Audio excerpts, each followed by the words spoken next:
Welcome to What's New in Burbank. 97-year-old Burbank resident Charles Johnson was honored by Mayor Will Rogers at a September Burbank City Council meeting for 30 years of service on 2 Burbank volunteer boards. Johnson first served starting in 1986 on the Public Service Board, and after several years was appointed to the Board of Building and Fire Code Appeals. Johnson's background as a Lockheed manufacturing engineer is what helped land him that position.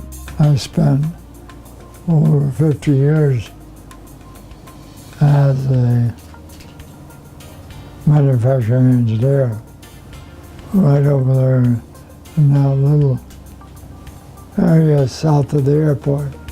In 1941, after graduating from the University of Iowa, Johnson was recruited by Lockheed and moved to Burbank. In 1944, he was drafted into the Army, where he served as a lieutenant in Japan. A few years later, he served as an Army captain in Korea for 2 years.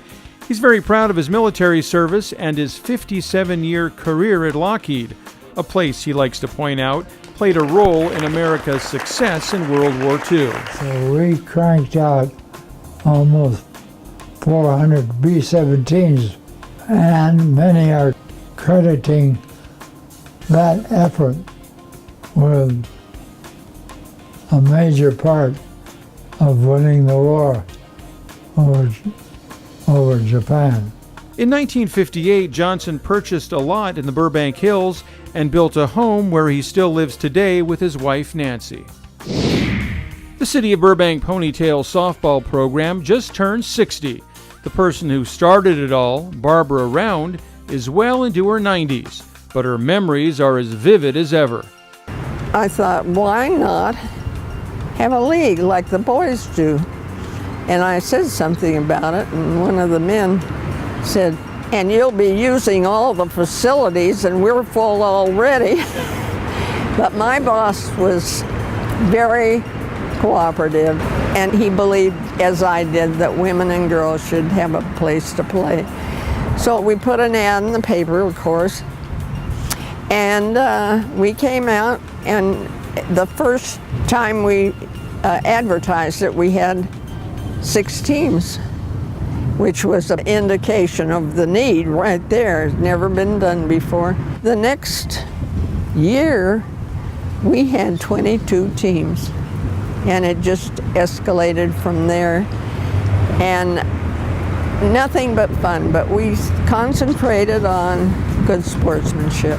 Barbara is sitting in front of the Burbank Athletics Walk of Fame at George Isay Park. She was part of the first group of inductees in 2004.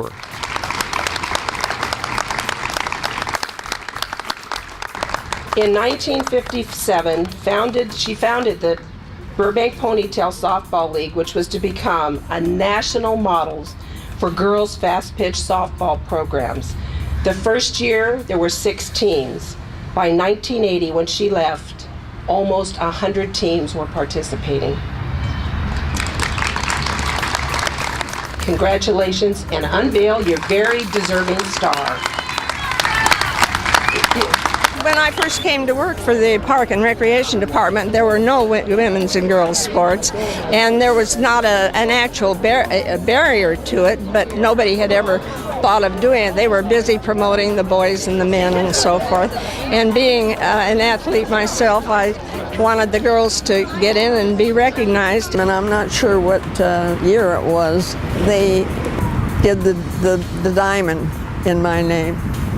And I often say I'm so glad they didn't wait till I died, because I've enjoyed it tremendously. And my 4 grandsons have played on my diamond. And you think that isn't a thrill, you know. On Monday, September 11th, Warner Brothers Studios hosted a groundbreaking ceremony on their studio lot to kick off construction of their newest soundstage, Stage 29. The mayor and the entire city council put on their finest construction outfits, picked up their shovels, and tossed some ceremonial dirt to christen the new site, along with Warner Brothers President of Worldwide Studio Facilities, John Gilbert. And why is it so important to continue building sound stages? It's really quite simple. With each new stage we build, we're able to accommodate another production onto our lot and attract another production to Burbank. Each new production brings over 100 new, well-paying jobs to our studio. And each new production brings millions of new dollars into our community, as well as to the support businesses with the additional jobs they create. The new stage, which is actually Warner Brothers' 36th soundstage, will be 18,000 square feet, equipped with silent air conditioning, and will include a 110 kilowatt solar energy system on the roof, a feature the mayor took delight in pointing out to the crowd. You guys have gone back and forth now with the new IKEA on the kilowatts on the roof. So I think this will top them. And now who can imagine what IKEA might come up with next? The city of Burbank very proudly supports Warner Brothers and your many employees. We're excited to have you as part of our community, and we look forward to working closely with you to ensure your continued success in Burbank and beyond. Thank you for being here, Warner Brothers. We appreciate you. Warner Brothers Soundstage 29 is expected to be completed by June 2018. The city of Burbank will be replacing about 400 trees, mostly ficus trees, over the next 15 years, and replacing them with Chinese pistache and pink trumpet trees. The Magnolia Park Reforestation Plan calls for replacing the trees along Magnolia Boulevard from the I-5 freeway bridge to the Burbank border, and the trees on Hollywood Way from Chandler Boulevard to Clark Avenue.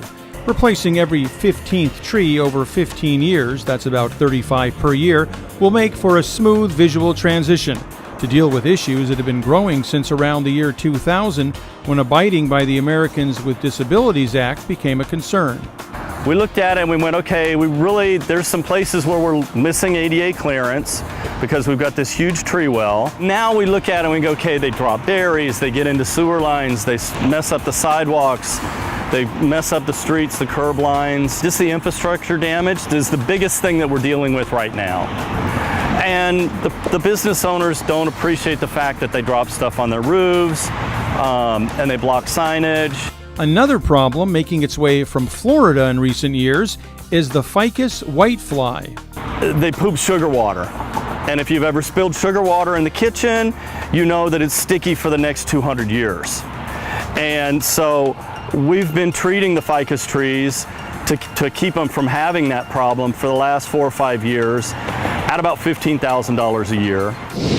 I'm Peter Maserlian, and this has been What's New in Burbank.